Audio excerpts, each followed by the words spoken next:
નમસ્કાર, સ્વાગત છે આપનું મંતવ્ય લાઈવમાં સમાચારોની સાથે હું છું જિજ્ઞાસા। બ્રેકિંગ ન્યૂઝની વાત કરીશું। ભારતમાં ફરી એકવાર કોરોના બોમ્બ ફૂટ્યો છે। સતત કેસોમાં વધારો થઈ રહ્યો છે। દેશમાં કોરોના સંક્રમિતોની સંખ્યા વધી રહી છે। ભારતમાં 24 કલાકની અંદર ફરીથી 5,500થી વધુ કેસ નોંધાયા છે। દેશમાં 1,44,000ને પાર કેસોની સંખ્યા પહોંચી છે। હાલમાં 80,000થી વધુ એક્ટિવ કેસ ચાલી રહ્યા છે। ભારતમાં 59,913 લોકો જો કે સાજા થઈ કોરોનાને માત આપી ઘરે પરત ફર્યા છે। કોરોનાથી સૌથી પ્રભાવિત 10 દેશોની યાદીમાં હવે ભારતનો પણ સમાવેશ થાય છે। 4,117 લોકોએ કોરોનાથી અત્યાર સુધી જીવ ગુમાવ્યા છે। સૌથી વધારે કેસ મહારાષ્ટ્રમાં સામે આવી રહ્યા છે। મહારાષ્ટ્રમાં છેલ્લા 24 કલાકમાં 60થી વધુ લોકોએ કોરોનાને કારણે જીવ ગુમાવ્યા છે। દેશમાં કોરોના સંક્રમિતોની સંખ્યા સતત વધી રહી છે। સૌથી વધારે કેસ મહારાષ્ટ્રમાં છે તો ગુજરાતમાં પણ કોરોના કેસોની સંખ્યા 14,000ના આંકડાને વટાવી ચૂકી છે। મધ્યપ્રદેશમાં પણ 6,665 કેસ નોંધાયા છે। સતત કેસોની સંખ્યા વધી રહી છે। છેલ્લા 24 કલાકની અંદર 5,500થી વધારે કેસો નોંધાયા છે। સૌથી ખરાબ પરિસ્થિતિ મહારાષ્ટ્રની છે। મહારાષ્ટ્રમાં સૌથી વધારે કેસો ઝડપથી વધી રહ્યા છે। દેશમાં કોરોના સંક્રમિતોનો આંક વધી રહ્યો છે। વિશ્વમાં ટોપ 10 દેશોમાં હવે ભારતનો પણ સમાવેશ, જેમાં સૌથી વધારે કોરોનાના અત્યાર સુધી કેસ નોંધાયા હોય તેમાં હવે ભારતનો પણ સમાવેશ થઈ ગયો છે। ભારતમાં પણ સતત કેસો વધી રહ્યા છે। મહારાષ્ટ્રમાં કોરોના કાબુ બહાર છે। એક દિવસમાં 3,000થી વધુ કેસ આવ્યા છે। ત્યારે હવે લોકડાઉનમાં ઢીલ અંગે પણ અનેક સવાલો ઉઠી રહ્યા છે। ત્યારે મળતી માહિતી પ્રમાણે છેલ્લા 24 કલાકમાં મહારાષ્ટ્રના 51 પોલીસ કર્મચારીઓ કોરોના પોઝિટિવ નોંધાયા છે। મહારાષ્ટ્રમાં કોરોના વોરિયર્સ તરીકે ફરજ બજાવતા 1,809 પોલીસ કર્મચારીઓ અત્યાર સુધી કોરોના સંક્રમિત થયા છે, જેમાં 194 પોલીસ અધિકારીઓ પણ સામેલ છે। તો અત્યાર સુધીમાં 18 પોલીસ જવાનો કોરોનાના કારણે મોતને ભેટ્યા છે।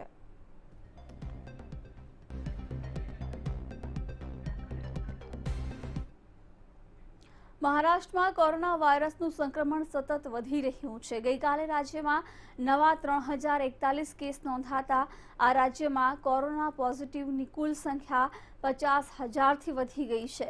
જ્યારે રાજ્યના મુખ્યમંત્રી ઉદ્ધવ ઠાકરે રાજ્યમાં લોકડાઉન 5ના સંકેત પણ આપી દીધા છે।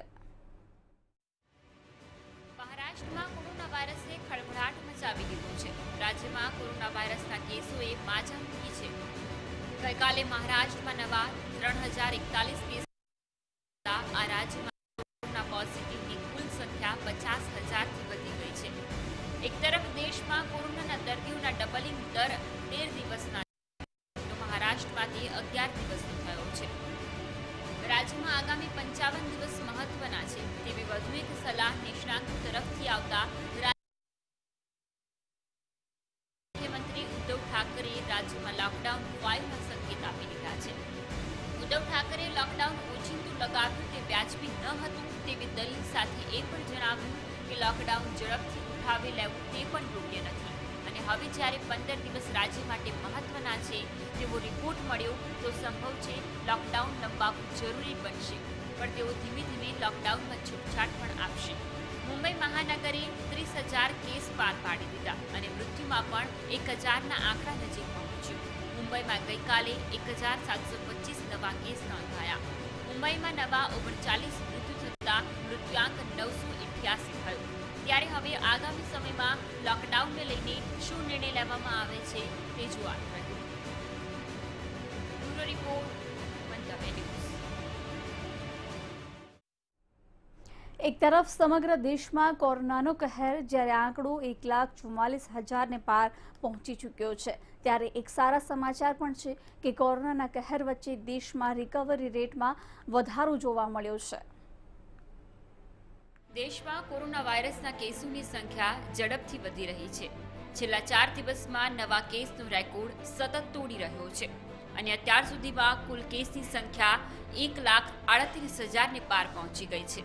પરંતુ આ બધાની વચ્ચે દેશમાં કોરોના વાયરસને હરાવીને આવેલા લોકોની સંખ્યા પણ વધી રહી છે, જે રાહતના સમાચાર છે। દેશમાં અત્યાર સુધીમાં 40% વધુ કોરોના પીડિતો સ્વસ્થ થયા છે. દેશમાં કુલ કેસ 1,38,000 પાર. એક્ટિવ કેસ 77,000 વધુ. અત્યાર સુધી 57,000 વધુ લોકો થયા રિકવર. અત્યાર સુધી 4,000 વધુ લોકોના કોરોનાને કારણે મોત. આ આંકડા ઉપરથી જોવા મળી રહ્યું છે કે દેશમાં કોરોના વાયરસને હરાવનારા લોકોની સંખ્યા સતત વધી રહી છે અને હવે તે ઝડપથી 60,000ની નજીક પહોંચી ગઈ છે. જો આપણે સરેરાશ કેસ નોંધીએ તો દેશમાં 40%થી વધુ લોકો સાજા થયા છે. દેશમાં રિકવરી રેટ 41.28% પર પહોંચી ગયો છે. આપણે દેશના ટોચના 5 પ્રભાવિત રાજ્યોની વાત કરીએ તો લોકો પણ ઝડપથી સ્વસ્થ થઈ રહ્યા છે. છેલ્લા કેટલાક દિવસોમાં દેશમાં દરરોજ 2500થી વધુ લોકો કોરોના વાયરસને હરાવવામાં સફળ થયા છે. મહારાષ્ટ્રમાં 14,000થી વધુ લોકો રિકવર. તમિલનાડુમાં 8,300થી વધુ લોકો રિકવર. દિલ્હીમાં 6,500થી વધુ લોકો થયા સ્વસ્થ. ગુજરાતમાં 6,400થી વધુ લોકો સ્વસ્થ. રાજસ્થાનમાં 3,800થી વધુ લોકો રિકવર. આ ટોચના 5 રાજ્યો સિવાય કેરળ, પંજાબ, મધ્યપ્રદેશ જેવા રાજ્યોમાં ઝડપથી સુધારણા કરતા લોકોની સંખ્યામાં વધારો થઈ રહ્યો છે. નોંધપાત્ર વાત એ છે કે દેશમાં આવા ઘણા કિસ્સા બન્યા છે જેમાં કોરોના વાયરસના કોઈ લક્ષણો નથી અથવા તો અમુક અંશે લક્ષણો પણ છે. આવી સ્થિતિમાં થોડા દિવસોની સારવાર અને સંભાળ પછી તેમની સ્થિતિ સ્વસ્થ થઈ રહી હોય તેવું લાગે છે, જે દેશ માટે રાહતના સમાચાર છે. સમગ્ર વિશ્વના આંકડા પર નજર કરીએ તો ભારત કોરોનાના મામલામાં 11મા ક્રમે છે. આ સાથે ભારત એવા દેશોમાં પણ સામેલ છે જ્યાં દર્દીઓ ઝડપથી રિકવર થઈ રહ્યા છે. બ્યુરો રિપોર્ટ, મંતવ્ય ન્યૂઝ. સિંગાપોરની યુનિવર્સિટી ઓફ ટેકનોલોજીની ઇનોવેશન લેબે દાવો કર્યો છે કે બ્રિટનમાં 30 સપ્ટેમ્બર, અમેરિકામાં 1 નવેમ્બર, ઇટાલીમાં 12 ઓગસ્ટ અને સિંગાપોરમાં 19 જુલાઈ સુધી કોરોના નાબૂદ થઈ જશે. લેબના વૈજ્ઞાનિકોનો દાવો છે કે આ તમામ તારીખો વર્તમાન સ્થિતિ, ચેપનો દર અને મૃત્યુના આંકડાના આધારે જણાવાયો છે. આ માપદંડો પણ અસર થાય તો તારીખ બદલાઈ પણ શકે છે. એટલે અત્યારથી જ આ તારીખને છેલ્લી માનીને બેદરકારી ન દેખાડવી જોઈએ. લોકોમાં ગંભીરતા ઓછી થઈ તો કોરોના કાબૂમાં નહીં આવી શકે.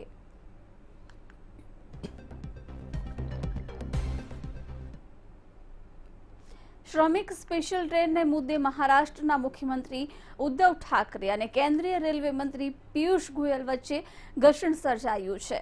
ઉદ્ધવ ઠાકરે રવિવારે આરોપ લગાવ્યો કે રેલવે પૂરતી ટ્રેન ઉપલબ્ધ કરાવી રહી નથી, જેના જવાબમાં રેલવે મંત્રીએ રવિવારે સાંજે 7 વાગ્યાથી 12 વાગ્યા સુધી 9 વખત ટ્વીટ કરીને મહારાષ્ટ્ર સરકાર પાસેથી માહિતી માંગી હતી, પણ ડિટેલ મળી શકી ન હતી. સવારે 2 વાગે ગોયલે 10મું ટ્વીટ કર્યું અને જણાવ્યું કે 125 ટ્રેનનું લિસ્ટ માંગ્યું હતું, પણ 46નું લિસ્ટ મળ્યું ન હતું. ગોયલે પહેલી વખત સાંજે 7 અને 14 વાગે એક સાથે 3 ટ્વીટ કર્યા. તેમણે ઉદ્ધવ ઠાકરે પર કટાક્ષ પણ કર્યો. ગોયલે કહ્યું કે આશા છે કે પહેલાની જેમ ટ્રેન સ્ટેશન પર આવ્યા બાદ ખાલી નહીં જાય.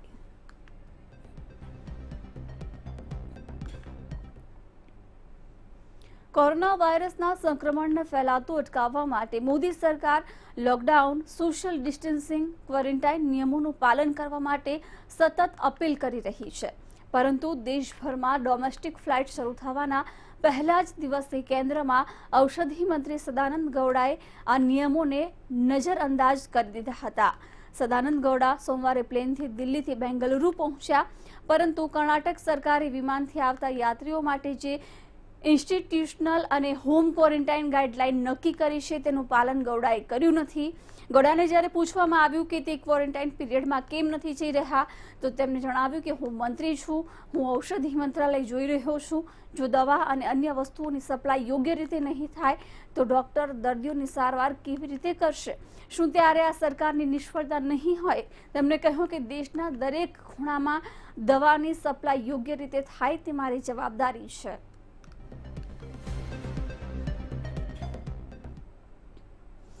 દિલ્હી એરપોર્ટ પર પહોંચેલા પ્રવાસીઓને પ્રથમ ગ્રાસે જ મક્ષિકા જેવો ઘાટ સર્જાયો। એરપોર્ટ પરથી ટેકઓફ થનારી 322માંથી 82 જેટલી ફ્લાઇટ રદ થતા મુસાફરો એરપોર્ટ પર જ અટવાઈ ગયા હતા। અડધી રાત્રે એરપોર્ટ પહોંચેલા મુસાફરોને ફ્લાઇટ ટેકઓફ થવાના અંતિમ ક્ષણ સુધી કોઈ માહિતી આપવામાં નહોતી આવી। ફ્લાઇટ ઉપડવાની રાહ જોઈ રહેલા મુસાફરોને છેલ્લી ઘડીએ ફ્લાઇટ કેન્સલ થઈ હોવાની માહિતી આપતા તેઓ નિરાશ થયા હતા। આપને જણાવી દઈએ કે ઉડ્ડયન મંત્રાલય પહેલા દિલ્હી એરપોર્ટ પરથી 190 ફ્લાઇટ ટેકઓફ થવાની અને એટલી જ ફ્લાઇટ લેન્ડ થવાનું અનુમાન હતું। જો કે પ્રાથમિક તબક્કે દિલ્હી એરપોર્ટ પર 118 ફ્લાઇટ લેન્ડ થશે, જ્યારે 125 ફ્લાઇટ ઉડાન ભરશે। હાલ 82 ફ્લાઇટ રદ થવા પાછળ એરપોર્ટ તંત્રએ મર્યાદિત ફ્લાઇટની મંજૂરીનું કારણ આગળ ધર્યું છે। લોકડાઉન 4 નવા રંગરૂપવાળું હશે। વડાપ્રધાન મોદીએ કરેલી આ જાહેરાત બાદ આજે દેશભરમાંથી 1050 ફ્લાઇટે ઉડાન ભરી। ડોમેસ્ટિક ફ્લાઇટ ચાલુ કરનાર રાજ્યોમાં કોરોનાના હોટસ્પોટ ગણાતા રાજ્ય મહારાષ્ટ્ર અને તમિલનાડુ પણ સામેલ છે। આ બંને રાજ્યોએ 50 ફ્લાઇટને મંજૂરી આપી છે। તો બંગાળમાં આગામી તારીખ 28થી ફ્લાઇટ ટેકઓફ કરશે। તો દેશના સૌથી વધુ કાર્યરત રહેતા એરપોર્ટમાંના એક એવા દિલ્હી એરપોર્ટ પરથી રોજ 190 ફ્લાઇટ ઉડાન ભરશે અને એટલી જ સંખ્યામાં ફ્લાઇટ અહીં લેન્ડ કરશે। એટલે કે એકમાત્ર દિલ્હી એરપોર્ટ પર રોજ 20,000 મુસાફરો આવે તેવી શક્યતા છે।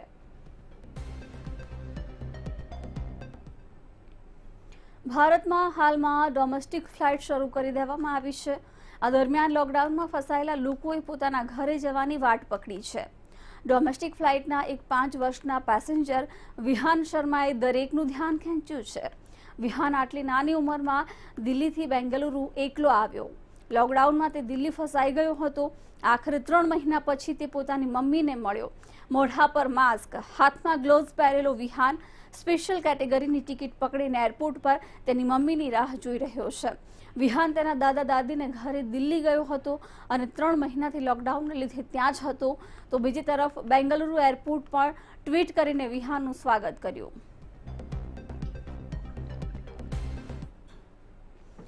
લોકડાઉન વચ્ચે એર ઇન્ડિયાને સુપ્રીમ કોર્ટ તરફથી મોટી રાહત મળી છે। સુપ્રીમ કોર્ટે એર ઇન્ડિયાને આગામી 10 દિવસ સુધી ફ્લાઇટની 3 સીટ પર મુસાફરોને બેસાડવાની મંજૂરી આપી છે। કોર્ટે આ આદેશ વિદેશથી આવનારી નોન શેડ્યુલ ફ્લાઇટ માટે કર્યો, જેની ટિકિટ પહેલા જ બુક થઈ ગઈ છે। એટલે કે 10 દિવસ બાદ એર ઇન્ડિયાએ બોમ્બે હાઈકોર્ટના એ આદેશનું પાલન કરવું પડશે, જેમાં યાત્રીઓ વચ્ચે સોશિયલ ડિસ્ટન્સ ફરજિયાત છે। બોમ્બે હાઈકોર્ટે કરેલા આદેશ મુજબ 3 સીટમાંથી વચ્ચેની સીટ ખાલી રાખવા આદેશ કર્યો છે।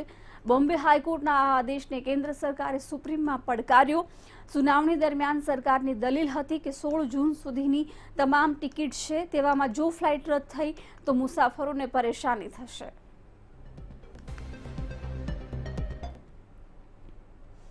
સમગ્ર દુનિયામાં કોરોનાનો કહેર યથાવત છે। લોકડાઉનમાં ઢીલ છતાં દેશવાસીઓ હજુ પણ કેટલાક નિયમોમાં બંધાયેલા છે। તેવામાં દેશભરના મુસ્લિમોએ પોતાના ઘરે જ રહીને ઈદની ઉજવણી કરી। તો વડાપ્રધાન નરેન્દ્ર મોદીએ ટ્વિટરના માધ્યમથી દેશવાસીઓને ઈદની શુભકામના પાઠવી। વડાપ્રધાને ટ્વીટ કરી દેશવાસીઓના સ્વાસ્થ્યની કામના કરી, સાથે જ કરુણા, ભાઈચારાની આશા વ્યક્ત કરી।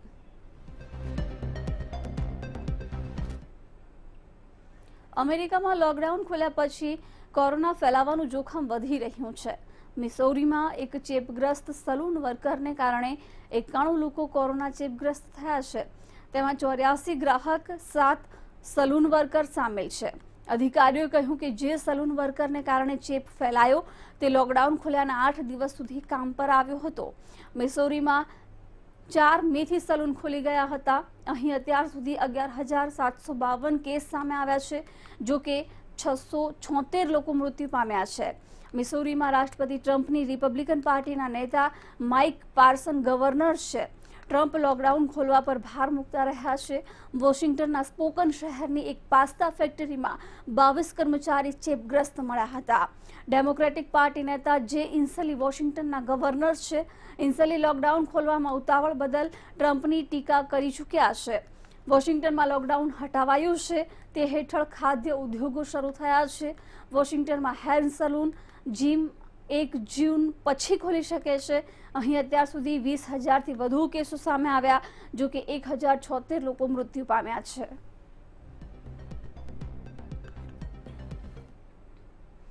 ન્યૂઝીલેન્ડના વડાપ્રધાન જેસિન્ડા આર્ડર્ન સોમવારે રાજધાની વેલિંગ્ટનમાં લાઈવ ઇન્ટરવ્યૂ આપી રહ્યા હતા। આ દરમિયાન ભૂકંપ આવી ગયો હતો। થોડીવાર તે રોકાઈ ગયા, પરંતુ તેમણે ઇન્ટરવ્યૂ શાંતિપૂર્વક ચાલુ રાખ્યો। ભૂકંપ પર જેસિન્ડાનું લાઈવ રિએક્શન હવે સમાચારોમાં છે। જે સમયે ભૂકંપ આવ્યો, આર્ડન શોના હોસ્ટ રેયાન બ્રિજે કહ્યું, રેયાન, અમે એક ભૂકંપનો સામનો કરી રહ્યા છીએ। અહીં વસ્તુઓ હલી રહી છે। જો તમે જોશો તો મારી પાછળની ચીજો હલી રહી છે। ભૂકંપની તીવ્રતા 5.8 હતી। જીઓનેટના જણાવ્યા મુજબ વેલિંગ્ટન અને તેની આસપાસના વિસ્તારમાં આવેલા ભૂકંપની તીવ્રતા રિએક્ટર સ્કેલ પર 5.8 આંકવામાં આવી। તેનું કેન્દ્ર વેલિંગ્ટનની પાસેનું જ શહેર લેવિનના ઉત્તર પશ્ચિમમાં જમીનથી 30 કિલોમીટર અંદર હતું। આ દરમિયાન કેમેરો અને અન્ય ચીજો પણ હલવા લાગે છે। પછીથી તેમણે તેમના હોસ્ટને આશ્વાસન આપ્યું કે તે સુરક્ષિત છે અને ફરીથી ઇન્ટરવ્યૂ શરૂ થયું। થોડી જ વારમાં આ વિડીયો સોશિયલ મીડિયામાં ખૂબ વાયરલ થયો।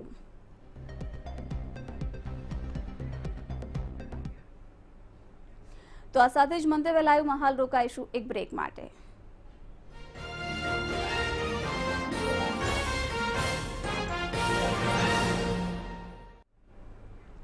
બ્રેક બાદ મંતવ્ય લાઈવમાં આપનું સ્વાગત છે। હવે આગળ વાત કરીએ તો થોડાક દિવસ પહેલા જ લદ્દાખ ઉપરાંત સિક્કિમમાં પણ સરહદ પર ભારત અને ચીનના સૈનિકોની વચ્ચે મારામારી થઈ હતી। આ ઘટના બાદ બંને દેશોની વચ્ચે તણાવ વધી ગયો છે।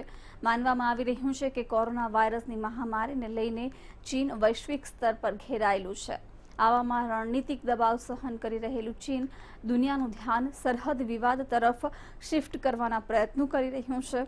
લદ્દાખમાં સીમા પર ભારત ચીન સેનામાં ચાલી રહેલા તણાવની વચ્ચે વાયુસેનાના પ્રમુખ air chief marshal RKS Bhadauria 27 મેના એરફોર્સની 18 સ્ક્વાડ્રન ફ્લાઇંગ બુલેટનું સંચાલન શરૂ કરશે।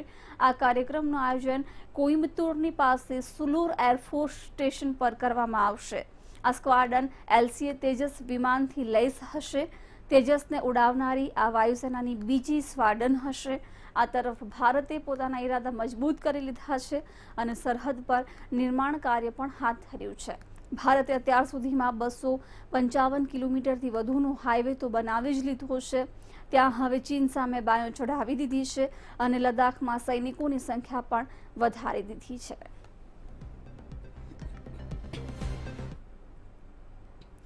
જમ્મુ કાશ્મીરના કુલગામમાં એન્કાઉન્ટરમાં સેનાને મોટી સફળતા મળી છે। સેનાના જવાનોએ 2 આતંકીઓને ઠાર કર્યા છે। સેનાના જવાનોને 2 આતંકીઓ કુલગામમાં છુપાયા હોવાની માહિતી મળતા જ સર્ચ ઓપરેશન શરૂ કર્યું હતું। 34 RR, CRPF અને કુલગામ પોલીસ સહિત સંયુક્ત બળો દ્વારા આ સર્ચ ઓપરેશન હાથ ધરાયું।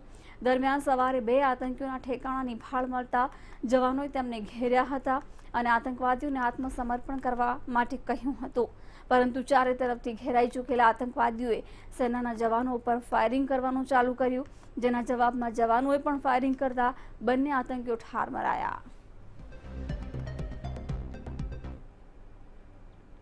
હવામાન વિભાગે ઉત્તર ભારતના 5 રાજ્યો અને કેન્દ્ર શાસિત પ્રદેશો માટે રેડ એલર્ટ જાહેર કર્યું છે।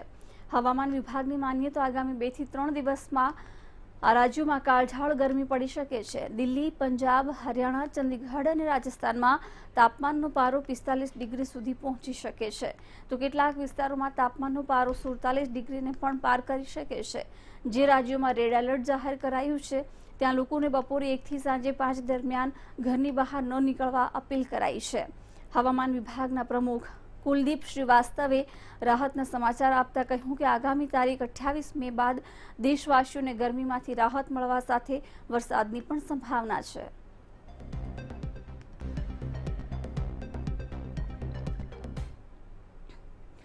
દેશમાં સૌથી વધુ પોઝિટિવ દર્દીઓ ધરાવતા 10 શહેરોમાં ગુજરાતના સુરત અને અમદાવાદનો સમાવેશ થયો છે, પણ રાહતના સમાચાર એ છે કે ગુજરાતનો રિકવરી રેટ 45.59% છે, એટલે કે કોરોનાને માત આપનારાની સંખ્યા પણ ગુજરાતમાં સારી છે, ખાસ કરીને સુરતમાં। દેશમાં સૌથી વધુ કેસ અમદાવાદમાં। અમદાવાદ રિકવરી રેટમાં 3જા ક્રમેથી 4થા ક્રમે પહોંચ્યું। સુરતમાં પણ કેસ વધારે, પણ રિકવરી આંકમાં પણ ધરખમ વધારો. દેશમાં હાલ 1.38 લાખથી વધુ કોરોના પોઝિટિવનો આંક પહોંચી ગયો છે. ત્યારે દેશમાં સૌથી વધુ પોઝિટિવ દર્દીઓ ધરાવતા 10 શહેરોમાં ગુજરાતના સુરત અને અમદાવાદનો સમાવેશ થયો છે. આ 10 શહેરમાં જેમ જેમ પોઝિટિવ દર્દીઓનો વધારો થઈ રહ્યો છે, તેમ તેમ રિકવરી આંકમાં પણ વધારો થઈ રહ્યો છે. જેમાં સૌથી વધુ રિકવરી રેટ સુરતનો 67.95% છે, જ્યારે અમદાવાદ 39.40% રિકવરી રેટ સાથે 7મા ક્રમે છે. સુરતનો રિકવરી રેટ 67.95%, અમદાવાદ 39.40% રિકવરી. સુરતમાં કોરોના અંગે અત્યાર સુધી ટેસ્ટોની સંખ્યા કુલ 20,000ને પાર છે. જિલ્લામાં પોઝિટિવ કેસનો આંક 1,320 પ્લસ પહોંચ્યો છે, જ્યારે અત્યાર સુધી ટેસ્ટોની સંખ્યા 20,000ને પાર થઈ ગઈ છે. સુરતમાં કુલ ટેસ્ટની સંખ્યા 20,002 થઈ છે, જેમાંથી પોઝિટિવ કેસ 1,376 થયા છે. એક્ટિવ સર્વેલન્સમાં કુલ 1,426 ટીમ છે. 41 ERIના કેસો મળ્યા છે. એપીએક્સ સર્વેલન્સ અત્યારે ખૂબ મોટા પ્રમાણમાં થઈ રહ્યું છે. અત્યારે એપીએક્સના સર્વેલન્સ થાય છે, જેમાંથી એજડ અને કોમોર્બિડ કન્ડિશનના લાઇન લિસ્ટ બનાવવાનું અત્યારે ઝોન વાઇઝ કામગીરી થઈ ગઈ છે. ગુજરાતનો રિકવરી રેટ 45.59%. દેશના રાજ્યોમાં કોરોના પોઝિટિવની સંખ્યામાં દિવસે ને દિવસે વધારો થઈ રહ્યો છે, જેમાં સૌથી વધુ કેસ મહારાષ્ટ્રમાં છે, ત્યારબાદ તમિલનાડુ અને ગુજરાત છે. ગુજરાતમાં હાલ 14,063 પોઝિટિવ દર્દીઓ નોંધાયા છે, જ્યારે 6,412 દર્દીઓ રિકવર થઈ ઘરે પહોંચ્યા છે, જેથી ગુજરાતનો રિકવરી રેટ 45.59% છે. બ્યુરો રિપોર્ટ, મંતવ્ય ન્યૂઝ. એક મહત્વના સમાચાર સામે આવી રહ્યા છે. અમદાવાદમાં ભાજપના નેતા જયંતિ પરમારને કોરોના પોઝિટિવ થયો છે. સમાચાર મળી રહ્યા છે, ભાજપ નેતા જયંતિભાઈ પરમારને કોરોનાનો રિપોર્ટ પોઝિટિવ આવ્યો છે. જયંતિભાઈ પરમાર દાણી લીમડામાં રહે છે, તેમને કોરોના રિપોર્ટ પોઝિટિવ આવ્યો છે. એએમસીમાં સ્ટેન્ડિંગ કમિટીના ચેરમેન પણ હતા. તેઓ સેવાકીય પ્રવૃત્તિ દરમિયાન તેઓને આ ચેપ લાગ્યો છે. કોરોના પોઝિટિવ મળી આવ્યા છે. દાણી લીમડામાં જયંતિભાઈ પરમાર રહે છે, તેઓનો રિપોર્ટ પોઝિટિવ આવ્યો છે કોરોનાનો. અમદાવાદ ભાજપના નેતા જયંતિભાઈ પરમારને કોરોના રિપોર્ટ પોઝિટિવ મળી આવ્યો છે. દાણી લીમડાના રહેવાસી છે, જેઓનો કોરોના રિપોર્ટ પોઝિટિવ આવ્યો છે. આ પહેલા એએમસીમાં સ્ટેન્ડિંગ કમિટીના ચેરમેન પણ રહી ચૂક્યા છે. સેવાકીય પ્રવૃત્તિ દરમિયાન જયંતિભાઈ પરમાર ભાજપ નેતા, જેમને કોરોનાનો રિપોર્ટ પોઝિટિવ મળી આવ્યો છે. જયંતિભાઈ પરમાર દાણી લીમડામાં રહે છે.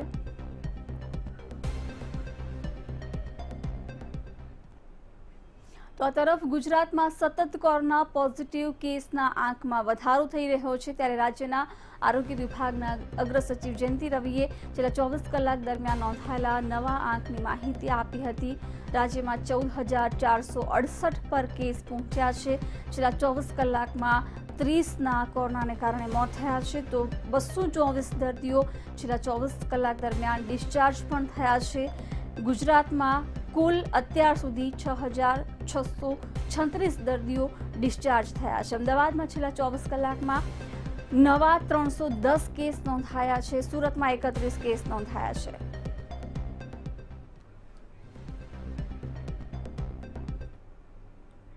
તો મંતવ્ય લાઈવમાં અત્યારે બસ આટલું જ. મને આપશો રજા. નમસ્કાર.